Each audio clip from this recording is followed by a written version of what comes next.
Senator Ted Cruz. Michael, how are you doing? Good. 215 years ago today, a German butcher in Vienna, Austria, developed the Frankfurter. Do you have a favorite place for hot dogs in the greater Houston area? Not even close. James Coney Island. Do you have a favorite place for hot dogs in Washington, D.C.? I don't, other than just a street stand, which I'll get them occasionally. What is your one, and I don't want any prevarication or politicking or PC, what is your one favorite burger in the greater Houston area? Burger. Sourdough Jack at Jack in the Box. What is your one favorite burger outside Houston in the great state that you represent as a senator?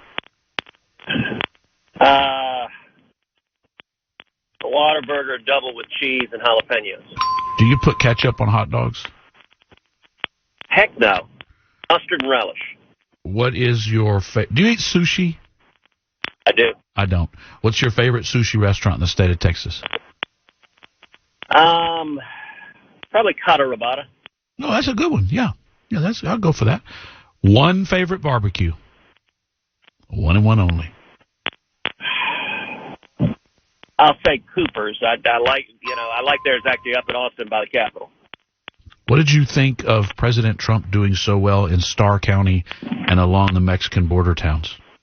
I think it is strong, and it has hope and promise for the future. What are your thoughts on where we are in this process? I've seen your public statements, but what is your mood today? Look, I think the process needs to play out, and I'm hopeful we get a good result. That being said, it's an uphill fight. Well, I got to think that if anyone is going to stay the course, it's Donald Trump. I think that is fair to say. Who other than Rudy Giuliani are the brains behind this? Adam Laxalt, Pam Bondi. Who are the folks really driving the strategy at this point? I don't know that it's being driven from one central place, and one of the challenges I've been urging the president and the White House, they need to bring in a stronger legal team and more big guns along the lines of what happened in Bush versus Gore, but they haven't really done that so far. A James A. Baker type person. Yeah, but also people like Mike Carvin and Phil Beck and Ted Olson, and I mean we had a murderer's row of some of the best litigators on the face of the planet, and the Trump team has not assembled a comparable team. So what concerns me is I don't know that Rudy Giuliani is the legal titan to be leading this charge, and maybe you want to speak to that, maybe you don't. But when James A. Baker went striding into those meetings in Florida, even the Democrats said, "This is bad for us." Yeah. Well, look, I mean, as you know, I was a young lawyer, part of that legal team. Mm-hmm. So I worked with Secretary Baker on a daily basis throughout Bush versus Gore. And he brought a level of seriousness, a level of gravitas. He had an understanding not just of law, but of politics and the press and all the dynamics on which the battle was being waged. What is the Trump legal team not doing that you would like to see them do from an actual procedural approach? Have a central coordinating team. All right, I'll give you an example. The Senate, we were there. We were in session this week. We invited the Trump legal team to tell us what was going on. They accepted and then canceled. So I can tell you in the Senate, nobody knows what they're doing. That concerns me. Yes. Do you think there was fraud in either Pennsylvania, Michigan, Arizona, Nevada? Of course there were fraud. Fraud has been a characteristic of our elections for a long time. The question is, how widespread was it, and did it impact the outcome? And that's not something you and I are going to be able to answer on the radio, or someone's going to be able to answer from watching random tweets from people who may have seen one thing or another. That's going to take evidence. It's going to take real courtroom lawyers putting on direct evidence, putting on expert testimony, examining the ballot machines, examining the ballots. I hope that's what the Trump team is assembling now, is doing the really hard work and that is required to prove up your case in court. What needs to happen for this case to take a turn in a different direction and not just fade into the sort of fait accompli of a Biden presidency? What procedurally needs to happen? They need to build the factual predicate. They need to come up with serious and hard evidence. Right now, you've got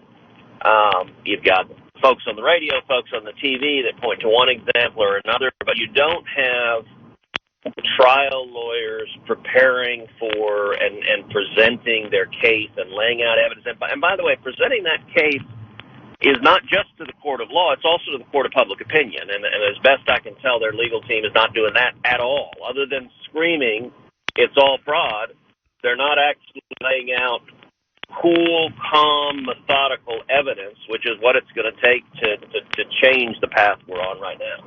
Do you foresee the Supreme Court ending up ruling in any meaningful capacity on this election? I don't know. The best chance for the Supreme Court to rule is on the question that went to the Supreme Court twice out of Pennsylvania, which is the pure legal question about the Pennsylvania Supreme Court changed the statutory deadline for the receipt of mail-in votes. They added 3 additional days. Under the Constitution specifies that the time, place, and manner of federal elections is set by state legislatures. And Michael, it's very odd. Normally when the Constitution refers to the states, it just refers to the states as a whole.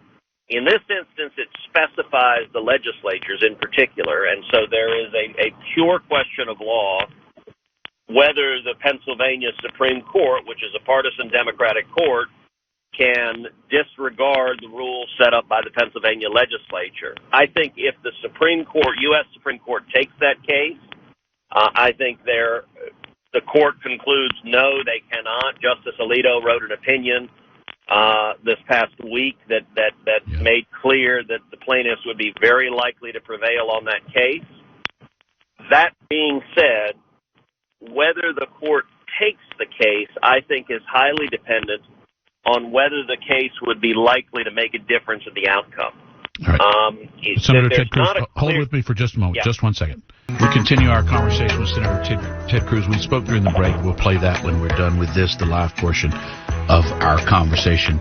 He had a few more minutes to spare, so we'll continue discussing. Senator, a lot of talk if Joe Biden is the eventual president, and that's up in arms at this point, but up for grabs at this point. But the national mask mandate, the talk of the lockdowns. If you were king, what would you do now?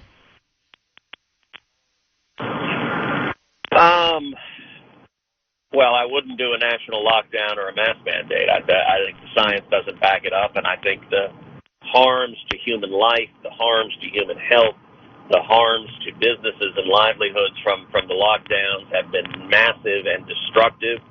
And I think if we see Joe Biden try to do that, I think that would be deeply, deeply destructive. Republicans fared well in House seats across the country with a net gain. Did that surprise you, or is that what you expected? Certainly that was contrary to what the pollsters believed. Why do you think we did better down ballot than certainly the pollsters predicted? So it didn't surprise me, and I think the reason is simple and very encouraging, which is that our ideas work and they're popular with the American people. My view of this election always was that if it was a contest of ideas, if it was a battle between free enterprise and socialism, if it was a battle between the rule of law and the Constitution versus anarchy and violence in the streets, that we win that election, and we win that election solidly. I think the Democrats' approach was always to try to make it a personality referendum, a referendum on whether or not you personally like Donald J. Trump, and they believed they could win that They took away all the issues and just made it a fight about whether you like his tweets or don't like his tweets. I think down ballot, the victories we saw holding on to the Senate. I spent a lot of time campaigning last 5 days. I was in 5 states. I was in North Carolina and Montana and Arizona and Iowa and Texas, campaigning with my Senate colleagues in all 5 of those states. We won 4 of those 5. On the House side, as you know, Michael, I launched this year an initiative called 25 for 20, where I picked 25 candidates running for the House and endorsed them. I raised money for them. We ended up 23 of those 25 were challengers. They were either running for open seats or running against Democratic incumbents. And together we raised over $3 million. Michael, you very generously came to a retreat we had with those 25 candidates, and you saw just how impressive they were. Well, to date, of those 25 candidates, including 23 challengers, 13 of them have won, and there's one more that's pending. So I think it's a very strong result when you have strong, principled, attractive, conservative candidates running on issues and ideas. I think we win elections. What is the issue where Republican messaging failed and we have to do better? I think we failed to focus on the issues nearly as much as we needed to. I think at times we let the Democrats prevail. The reason Joe Biden hid in his basement is they didn't want to say anything to change the election from a personality referendum on the president. I think the first presidential debate, unfortunately, was a missed opportunity, that it was so hot and aggressive that it didn't become about the issues, it became about the people instead. And I think the second presidential debate was 1,000 times better. But having that first debate not focus on the issues, I think, did some real damage.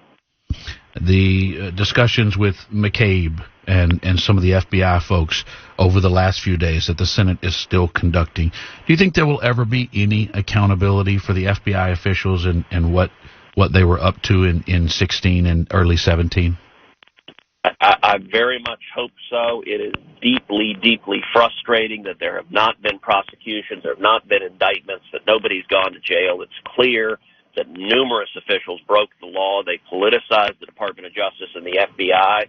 I will say Bill Barr, I think, is a good man. He has assigned prosecutors to be in charge of these cases. They just haven't brought the cases yet. So I'm hopeful we see them at least brought initially in the next couple of months, although sadly, if Biden ends up being sworn in as president, I think it is extremely likely a Biden DOJ would dismiss the cases and basically give them a pass, because Joe Biden himself was intimately bound up in the politicizing of the Department of Justice and the FBI. And so from the Senate, you know, sometimes people say to me, Ted, how come you don't charge these folks? Well, under the Constitution in the Senate, I don't have any authority to do that. I can introduce legislation as I have, and I can hold hearings as I have, and I can shine a light. But under our constitutional structure, it is the executive branch that can convene a grand jury. It is the executive branch that can bring an indictment. It is the executive branch that can prosecute a case. And nobody from the legislative side can do it if the executive isn't. Was there a race out there that you look to and say, that should give us hope? That's a race we wouldn't typically win, and we did. I would say, rather than one race, a number of them collectively, where you take, for example, Yvette Harrell in eastern New Mexico, who is a strong, principled, conservative warrior. She beat a Democratic incumbent.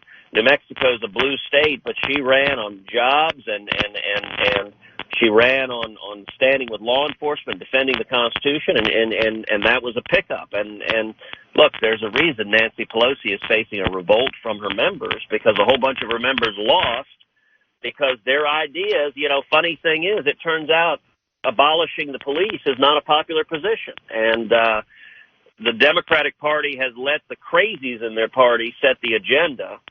And I think a lot of our candidates did a good job of contrasting against that. Speaking of which, for the first time since you and I have talked on the air, as of last week, we are now on in New Mexico. KNEW 95.1 The Eagle, Southwest New Mexico News and Talk.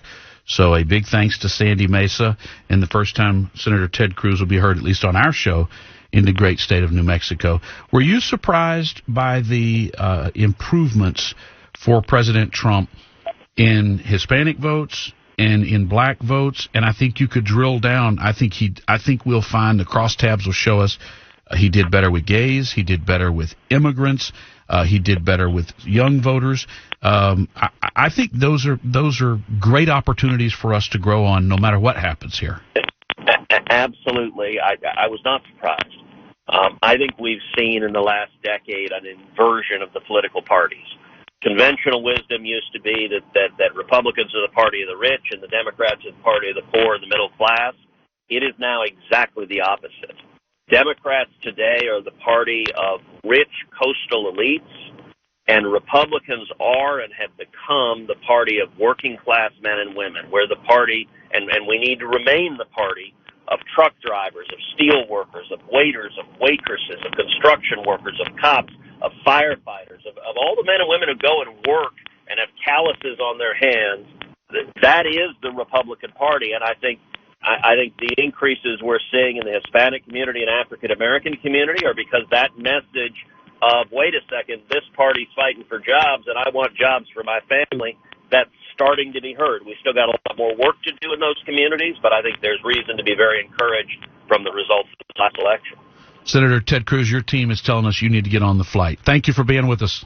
Well, Michael, I got to say one thing, though, which is last week you turned 50 years old.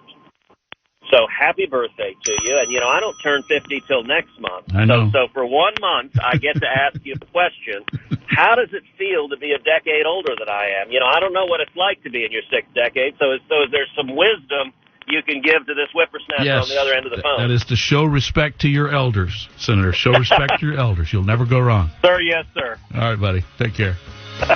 Thank you.